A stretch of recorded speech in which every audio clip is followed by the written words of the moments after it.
I'll never forget the night I realized my mother-in-law wasn't just mean, she was dangerous. I married my husband, Femi, 3 years ago. He's a kind man and I love him. But from the moment I met his mother, Mama Femi, I felt like she didn't want me there. She would smile in front of Femi, but when we were alone, her true face showed. She'd say things like, "You're not good enough for my son," or "A real wife would already have children by now." I tried to ignore her. I told myself she was just protective. But then things started getting strange. One day I came home from work and found white powder sprinkled on the doorstep of our house. It wasn't flour or anything I recognized. I swept it away and didn't say anything. Another time, I caught her muttering to herself while staring at me during a family gathering. She didn't stop when I noticed, just kept whispering and glaring.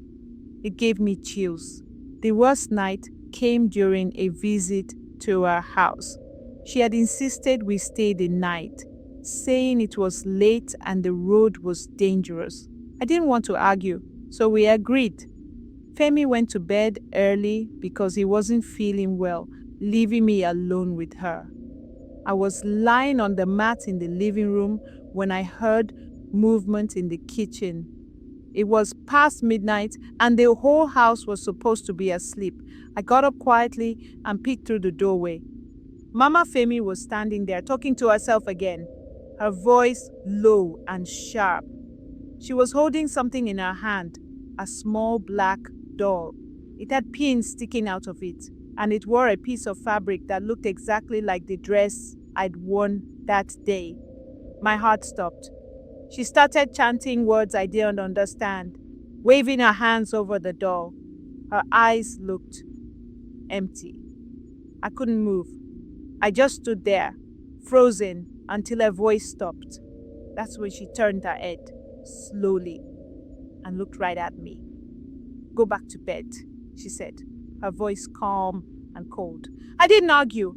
I ran back to the mat and lay down, pretending to sleep. My heart was pounding so hard I thought she'd hear it. The next morning, I told Femi we had to leave immediately. He didn't understand, but I didn't care. I didn't explain what I saw until we were far from the house. Femi was silent for a long time after I told him. Then he said, "Mama wouldn't hurt you.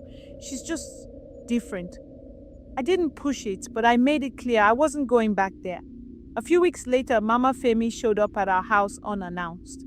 She was all smiles, acting like nothing happened. But I knew, every time I see her now, I remember that night, the doll, the chanting. I don't know what she was trying to do to me, and I don't want to find out.